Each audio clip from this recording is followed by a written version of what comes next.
What exactly is the process to buy a home here in the state of Florida? People always want to know that if you've not done it before. I mean, what kind of hoops do you have to jump through? What kind of documents do you have to sign?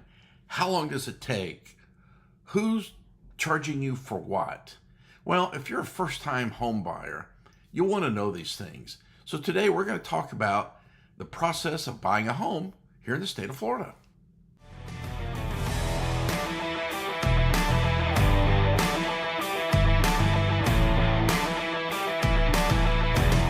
Hi, I'm David Dowell, real estate broker and real estate attorney.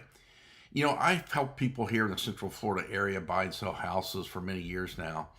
And I do that as a real estate agent, broker, but also as a real estate attorney. I'm able to advise my clients, how to get through this whole process. Sign the contracts, what do they mean, how to get rid of liens on the houses they're buying, and so on. And a lot of first time buyers, what I've kind of understand now, I'm learning, they don't really know the process, what it takes to buy a house from beginning to end. Most people know that you search for a house online or with your realtor, and you see it, you sign a contract. But what happens next? Well, I want to talk about that a little bit today. So this video is mostly for first-time home buyers who just kind of want a better understanding of the entire process that they're probably about to embark on. First of all, the simple part, you're working with a realtor, you're looking online, you're finding houses, your realtor will show you houses, you'll pick one. And at that point, it's up for your realtor to put together the sales contract, make an offer, and negotiate prices. There will be counter offers. And once that's all done, once you've kind of agreed to a price, now you've got a binding contract between buyer and seller. Now, that's the easy part everybody knows. But what happens next is this. Typically, what happens once the contract is signed, it takes about 30 to 40 days before you actually close on the house, finalize the deal, get the keys. And the reason for that is because most people borrow money to get a house, right? They got to get a mortgage. So it takes the lender, the bank, up to about a month just to kind of collect all this information. So from the very beginning, once you make the offer and it's accepted, you've got a contract to buy a house. Let's say, for example, you're scheduled to close 30 days from now. Well, there's some other deadlines in that contract. Number one, you're going to have what we call a due diligence period, sometimes called an inspection period.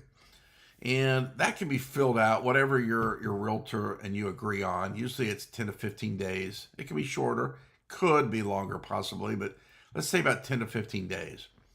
What that period is for, that's kind of like a period, it gives you an opportunity to inspect the house that you went to see, to think about your decision to buy, to make sure it's the right one. But what most people do is they hire a licensed home inspector during this period. The inspector will go into the house, obviously with consent with the seller. He or she will go through everything. They'll inspect everything, electricity, plumbing, all your appliances, the structure, water leaks, plumbing, anything and everything, and test it. And they'll come back with a full report for you, the buyer, telling you what kind of shape the house is in. And every house is going to have problems. But if there's any major issues, you can renegotiate the contract with the seller if you want.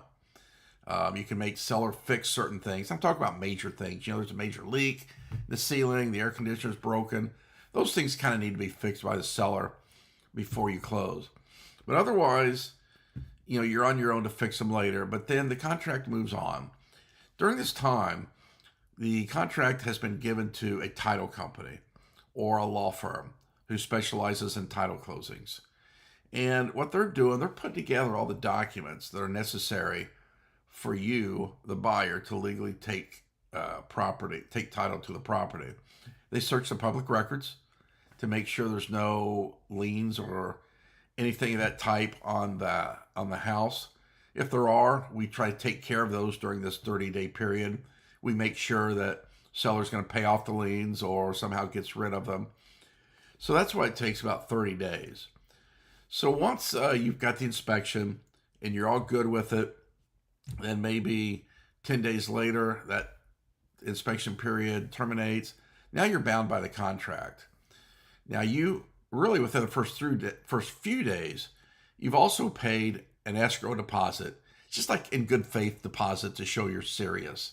It might be $3,000, it might be $5,000, it could be $10,000, but it's usually not a lot. Sometimes it's even less. But during these 30 days, your lender is going to be in touch with you often, asking for documentation, signatures. The lender's collecting all this information while you're just kind of sitting around measuring or picturing your measurements and figuring out what furniture and what appliances you're going to buy for your house. But it's not yours yet. So during this time, if there's any issues, the title company will find them. If not, then the closing is actually scheduled. So let's say 30 days later, the closing is actually scheduled. You'll be signing documents as well as the seller. You'll have like 2 packets of documents you're going to be signing. One packet, you might have 8 or 10 pages created by the title company.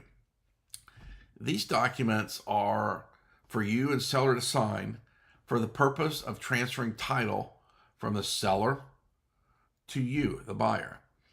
The other packet of documents, which could be about 100 pages, that's normal, is from your lender for getting the loan to buy the property.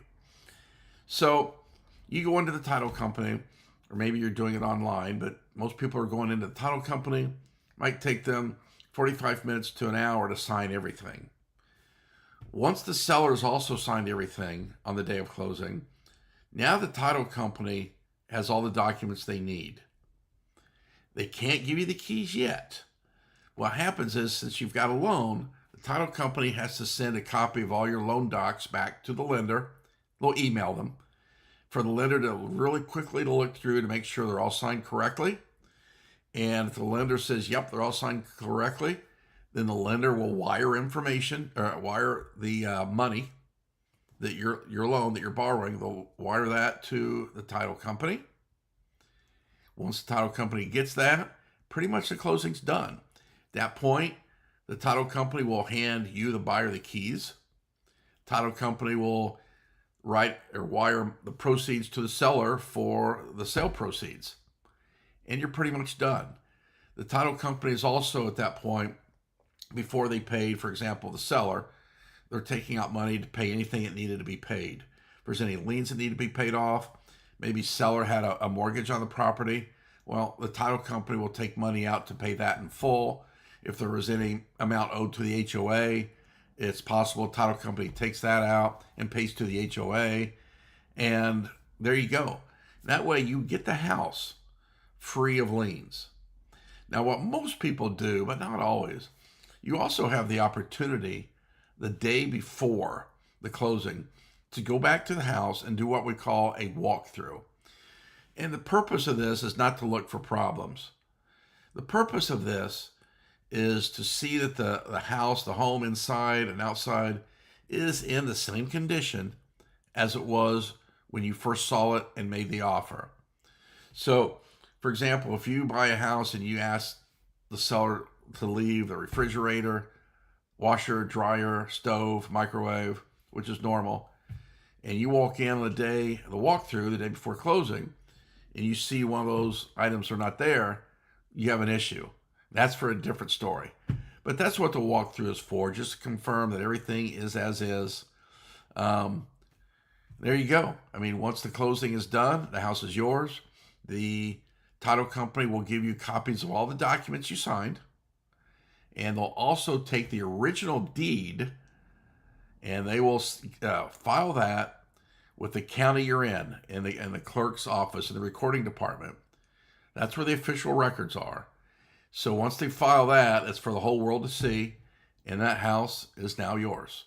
It's a long process. There's a lot of contracts to sign, disclosures to review, but that's what your realtor's for. Once the contract is signed, a realtor will walk you through the entire process and explain the documents to you and so on. One thing you want to make sure of is that you do have a realtor who is going to stand by you all the way up till the end. Too many times, way too many times, I've seen realtors will have their client sign as a buyer or seller. They'll sign a contract, Then the realtors just kind of disappear until closing when it's time for them to receive their commission check. We can't have a realtor like that. You need to make sure, you need to ask your realtor, are they going to stay in touch with you from the minute you sign that contract up until the time that the closing takes place? Because there's a lot of things that will go on. There will be, like I said, there's issues that come up, and you need to go back and forth and talk to the both sides. So your realtor needs to stay involved. So when you're picking your realtor, make sure that they're going to stay involved. And if that realtor happens to be a real estate attorney, even better yet for you, because this is a huge legal matter. These are legal documents you're signing. It's complex. You don't want to make a mistake. This is the biggest purchase of your life. So make sure your realtor understands not just the real estate aspects, but understands real estate and contract law. Guys, if you got any questions on this, I know it's a short description, but I just kind of wanted to give you a heads up as to what's going on. Any questions, feel free to reach out to me by text, shoot me an email, phone call, anything is convenient for you, and I'd be happy to answer any questions you've got. No obligation. I hope you enjoyed this. Have a good day. I'll see you next time.